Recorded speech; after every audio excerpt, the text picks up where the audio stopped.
Good afternoon, everyone. This is Charles Rather, AmLaw Group Managing Partner. Today I wanted to talk about a business activity that is very popular among our clients for E2 visas.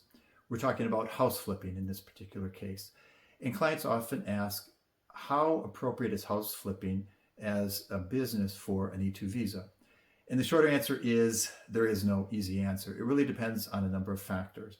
I would say the most important factor is how much money you have to purchase several houses or apartments at one time for doing the house flipping. If you only have enough money to say purchase one small house, do the repairs on it, flip it, sell it, then buy another one, and so constantly you're only working with one house or apartment at a time, I would say that concept is a little bit challenging and risky for an E2 visa. Why is that? Well, first of all, an officer might look at this and say, well, how do we know this guy isn't just fixing his own personal house? And what after, he works on it for 6 months, he never sells it, keeps it for his own use and doesn't do anything further. I'm afraid that could be a concern of theirs. Because again, when you're working with just one project at a time, it's relatively small.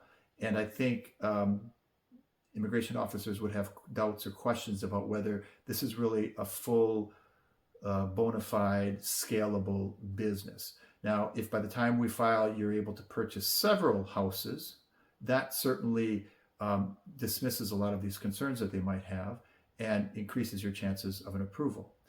So again, if you have 2 or more houses or projects that you're able to purchase at any given time, and you can show, hey, we're going to be actively working not only on 1, but 2 or maybe even 3 projects at one time, that significantly improves your chances. And I would say that's probably the best way to go forward with a house flipping model.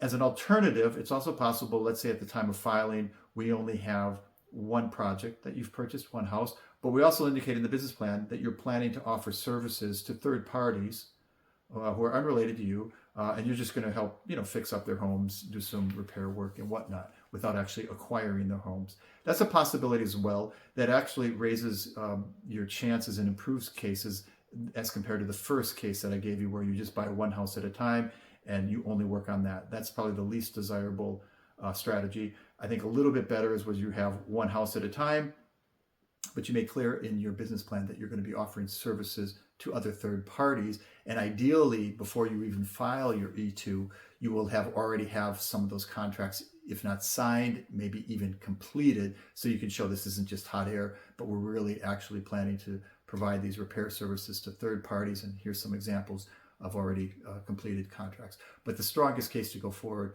would be, as I mentioned, to have at least 2 or more houses already purchased and that you're working on by the time you file your E2 petition. If you have any questions about an E2 visa, anything related to it, from the type of business to source of funds and everything else, please turn to us. Our record is outstanding. In our 15-year practice, we've only had 1 denial for E2 applications in the U.S. For applications in the embassies, of course, it's more difficult there because you've always got that human factor of the interview, what the officer is thinking, saying, and unfortunately, they don't always give a lot of input and feedback into reviewing the petitions. So I can't guarantee, the same results as we have when you're filing within the U.S., but nonetheless, well over 90% of our clients, even when filing at an embassy, get an approval. So if you have questions about E2 or any other business immigration option to come to the U.S., please reach out to us and we'll be more than happy to assist you.